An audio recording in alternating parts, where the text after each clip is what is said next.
단순히 환율 우대 100% 해줄 거야 라는 광고글에 여러분들이 속고 계실 수도 있어요. 안녕하세요, 림모양처입니다.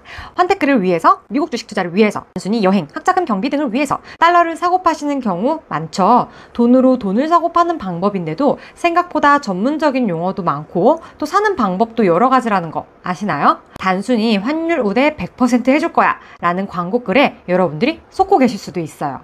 손해보지 않는 환전을 위해서 꼭 알아야 할 정보들을 오늘 한번 정리해 보도록 할게요. 오늘 제가 여러분들에게 알려드릴 정보는 환전과 관련된 용어들입니다. 환율, 환율의 종류들, 환율 스프레드, 환전 수수료, 환율 우대 등 이런 것들을 알아볼 건데요. 우선 환전이란 무엇인지부터 알아봐야 되겠죠. 환전은 간단하게 돈과 또 다른 돈을 서로 교환하는 걸 의미하거든요. 더 쉽게 말하면 원화를 외화로, 또 외화를 원화로 바꾸는 걸 의미합니다. 물론 외화를 외화로 바꿀 때도 마찬가지겠죠. 자, 이때 이렇게 돈을 교환하는 기준이 되는 게 바로 이 환율이라는 건데요. 교환하고자 하는 외화의 가치는 이 환율에 의해서 정해지기 때문에 매우 상대적이고 변동이 많습니다. 그래서 환율이 어떻냐에 따라서 여러분들이 환전을 했을 때 얻게 되는 그 값어치가 매우 많이 달라질 수도 있고요. 심지어 환율이 같아서 같은 시간대에 환전을 해도 어떻게 환전을 했냐에 따라서 환전 금액이 매우 큰 차이를 보일 수도 있어요. 자, 기본적으로 환율은 고시환율부터 시작을 합니다. 고시환율을 다르게 말하면 기준 매매율 또는 매매 기준율이라고도 하는데요. 이걸 기준으로 여러분들이 달러를 살 때, 팔 때 환율이 달라지게 되는데요. 이러한 매매 기준율은 각 은행, 증권사마다 모두 다를 수가 있습니다. 그 이유는 무엇일까요? 바로 환율은 서울 외국환중개에서 매일 아침 8시 30분에 그날의 환율이 고시되거든요. 그 이후에 그 고시를 받은 환율로 각 은행, 증권사에서 알아서 결정을 할 수 있기 때문입니다. 아무래도 환전 업무 비용 등을 고려해서 결정되기 때문에 서울 외국환중개에서 고시한 환율보다 높을 수밖에 없죠. 이렇게 각 기관에서 정한 환율이 기준이 돼서 총 4개의 환율이 정해집니다. 현찰을 살 때, 팔 때, 그리고 송금을 보낼 때, 받을 때로 볼 수가 있어요. 이 4가지의 분류는 다시 2가지로 묶을 수가 있는데요. 현찰을 살 때, 팔 때의 환율을 묶어서 현찰 환율이라고 우리가 부를 수 있고, 송금을 보낼 때, 받을 때를 묶어서 전신 환율이라고 부를 수가 있어요. 용어가 꽤 어렵죠. 근데 간단하게 생각을 해볼 수가 있어요. 먼저 현찰 환율부터 알아볼게요. 여기서 현찰이란 뭘 의미하냐면 우리가 갖고 있는 지폐 그 자체를 의미를 해요. 그래서 제가 지금 계속 달러 투자에 대해서 얘기하니까 달러와 관련해서 설명을 드려보면 여러분이 직접 달러 현찰을 사거나 판다면 이 환율을 보셔야 합니다. 쉽게 말해서 실제로 외화가 오고 가면서 환전을 한다면 다 현찰 환율이 기준이 돼요. 일반적으로 여러분들이 여행을 갈 때 우리가 환전을 하잖아요. 온라인에서 하든 오프라인에서 하든 현찰 자체를 내가 받고 또 파는 경우 이럴 때는 모두 다 이 현찰 환율이 적용이 되고요. 또 요즘 유행하고 있는 모바일 지갑에서 환전을 해도 이 현찰 환율이 적용이 됩니다. 현찰 환율은 현찰을 살 때와 팔 때의 환율을 의미합니다. 현찰을 산다는 건 내가 교환하고자 하는 외화를 살 때를 말해요. 이것의 기준은 내가 되는데요. 내가 뭐를 했다 라는 거로 기준을 삼으시면 됩니다. 쉽게 말해서 내가 갖고 있는 10,000원이 있는데 이걸로 달러를 사고 싶은 거예요. 그럼 여러분들은 현찰을 살 때의 환율을 보면 되고, 내가 달러를 갖고 있는데 이걸 우리나라 돈으로 바꾸고 싶다, 이걸 다시 팔고 싶다 하면 현찰을 팔 때 환율을 보시면 됩니다. 근데 이게 의미는 같은데 용어가 다르게 사용이 되는 경우가 있어요. 제가 최근에 외화 예금 관련된 유의사항을 하나 보는데 현찰 매입률, 현찰 매도율이란 단어가 쓰여지고 있는 거예요. 그래서 내가 알고 있는 건 현찰을 살 때, 팔 때, 뭐 송금을 보낼 때, 받을 때 이런 건데 이게 무슨 용어인지 한번 알아봤더니 이거는 은행에서 쓰는 기준이더라고요. 그래서 지금 방금 얘기 드렸듯이 은행을 기준으로 얘기를 하는 거예요.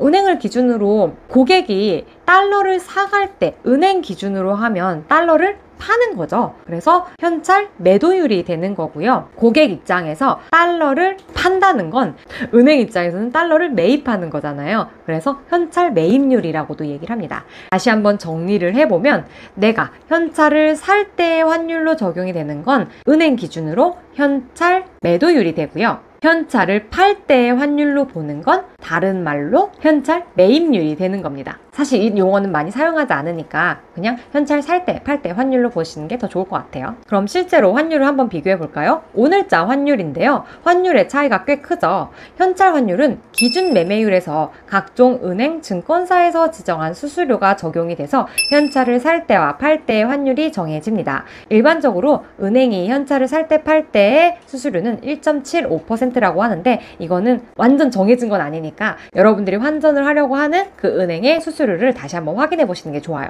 다음 전신환율을 한번 알아볼게요. 전신환율이란 송금을 보낼 때와 받을 때의 환율을 의미해요. 이는 실제로 현찰이 오고 감 없이 이체나 통장 거래만 했을 경우를 의미합니다. 아무래도 현찰이 오고 가는 그 수고스러움이 없기 때문에 현찰 환율보다 수수료가 좀 더 저렴한 편입니다. 대표적인 예를 한번 들어보면 외화 예금에 여러분이 돈을 입금한다고 할 때 일반적으로 이체를 많이 하잖아요. 즉 내 원화 통장에 있는 돈으로 외화 예금에 입금을 하게 되는데요. 이럴 때 전신 환율이 적용이 됩니다. 내가 갖고 있는 10,000원으로 외화 통장에 달러로 입금을 하고 싶을 때 송금 보낼 때의 환율이 적용이 되고요. 반대로 외화 통장에 있는 달러를 인출하고 싶을 때 내 원화 통장으로 우리나라 돈으로 환전이 돼서 입금이 되는데 이땐 송금 받을 때의 환율이 적용이 되는 겁니다. 현찰 환율보다는 폭이 적지만 전신 환율도 송금을 보낼 때와 받을 때의 환율이 수수료에 따라서 달라지는 걸 볼 수가 있어요. 일반적으로 이 수수료는 1% 정도를 적용을 한다고 합니다. 자, 이렇게 환율의 종류를 알았다면 방금 제가 계속 얘기하던 이 수수료, 환전 수수료가 어떻게 정해지는지 궁금하실 텐데요. 환전 수수료가 얼마가 되냐에 따라서 여러분들의 손해율이 달라지는 거잖아요. 환테크의 단점으로 꼽히는 게 바로 이 환전 수수료입니다. 다른 말로 환전 스프레드라고도 하거든요. 기준 매매율과 사고 팔 때의 환율 차이의 금액이 환전 수수료이자 환전 스프레드가 되는 거예요. 그리고 이 환전 스프레드는 각종 은행이나 증권사마다 다르지만 일반적으로 은행에서 현찰 매매의 경우 1.75%, 전신 환율은 1%가 됩니다. 증권사는 환전 방법이 한 가지밖에 없기 때문에 환전 수수료가 1%로 거의 다 동일해요. 바로 이 수수료 때문에 여러분들이 같은 매매 기준율로 달러를 샀다가 다시 그 기준율로 팔면 손해를 보게 되는 거예요. 환율 스프레드를 알아야지 내가 얼마 이상의 매도를 해야 수익이 나는구나 라는 걸 확인할 수가 있어요. 예를 들어서 1,000원의 고시 환율에서 현찰을 산다고 할 때 현찰 살 때의 환율이 1,010원이라고 하면 환전 스프레드는 1%가 됩니다. 즉 1,000원에 플러스 마이너스로 10원이 붙고 빠지고 하면서 살 때 팔 때의 금액이 나오는 거죠. 따라서 내가 이 달러를 다시 매도를 해서 환차익을 보고자 한다면 기준 환율이 1,020원이 돼야지만 본전이 되게 되는 거죠. 이게 환테크의 가장 큰 단점이라고 볼 수 있는데요. 이를 보완할 수 있는 방법이 있죠. 바로 환율 우대입니다. 환율 우대는 적게는 50%에서 100%까지 제가 본 것 같아요. 우선 환율 우대가 뭔지 말씀드리면 말 그대로 환전을 할 때 환전을 하는 은행이나 증권사에서 제가 환전할 때 적용되는 환율을 주어진 비율만큼 우대를 해주겠다는 거예요. 1%의 환전 스프레드에서 90%의 우대를 해준다면 실제 환전 스프레드는 0.1%가 되는 거죠. 더 쉽게 말해서 10원의 환전 수수료 중 9원은 우리가 낼게, 너는 1원만 내, 이 말이죠. 환율 우대를 많이 해줄수록 기준 환율과 가까운 환율로 환전을 할 수 있게 됩니다. 온라인으로 현찰 매매를 할 경우 웬만한 곳이 다 주유통화에 한해 90%를 해주는 곳이 많아졌고 증권사의 경우는 이벤트성으로 환전 우대를 100%까지 해주는 곳이 있습니다. 심지어 증권사 앱에서 환전을 하는 건 전신환율 적용으로 수수료가 현찰 매매보다 저렴한데 거기다 100%라고 하니 환테크의 단점이 확 줄어드는 게 느껴지시죠? 이때 주의할 점이 있어요. 환율 우대가 높다고 해서 무조건 환전 금액이 저렴한 건 아닙니다. 예를 들어서 A은행은 환율 우대를 100%를 하고 B은행은 50%만 해준다고 가정해 볼게요. 어디를 선택하시겠나요? 대부분 A은행을 선택하시겠죠. 근데 결과는 매우 다릅니다. A은행의 기준 매매율이 만약에 1,000원이고 B은행은 말이 안 되지만 900원이라고 해볼게요. 계산이 쉽도록 매매 수수료가 1%라고 고정이 돼 있다면 A은행에서 달러를 샀다면 1,000원에 현찰을 살 때의 환율이 1,010원이지만 이거에 100% 환율 우대를 받아서 1,000원에 1달러를 살 수가 있습니다. 반면 B은행에서는 900원이 기준 매매율이기 때문에 현찰을 살 때의 환율로 적용을 하면 909원인데 이 중에서 50%의 우대를 받게 되면 904.5원으로 1달러를 살 수 있게 되는 거예요. 어떤가요? 100% 환율 우대임에도 B은행의 기준 매매율이 워낙 저렴하니 A은행이 더 비싸게 환전이 된 게 보이시죠? 그래서 환전을 하실 때에는 환율 우대도 비교를 해보셔야 하지만 각종 은행, 증권사의 기준 매매율도 꼭 확인을 해보셔야 합니다. 당연히 매매 수수료를 체크하면 더 좋겠죠. 이렇게 하나하나 일일이 따져보는 게 귀찮아서 각종 은행사 또는 증권사의 환율을 매일매일 비교해주는 어플도 있거든요. 제가 알기론 마이뱅크라는 어플에서 이걸 해줬었어요. 그래서 오늘 내용을 한번 정리를 해보면요.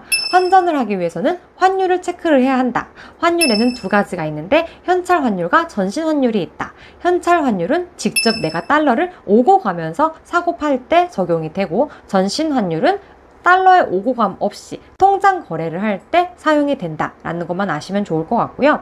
은행에서 여러분들이 달러 거래를 하면 현찰 환율 그리고 전신 환율 두 개가 적용이 될 수 있지만, 증권사에서 환전을 하게 되면 한 가지 전신 환율만 적용이 됩니다. 그 외에 환율 우대가 좋다고 무조건 환전하지 마시고 꼭 매매 기준율도 확인을 하셔서 환전을 하시면 조금 더 저렴하게 환전을 하실 수가 있습니다. 자, 이런 용어를 알았으면 이제 달러를 사보셔야 되겠죠. 달러를 사는 방법 그리고 달러를 사는 곳에 따라서 손해보는 정도가 달라지는데요. 이와 관련해서는 다음 영상을 꼭 확인해 주세요.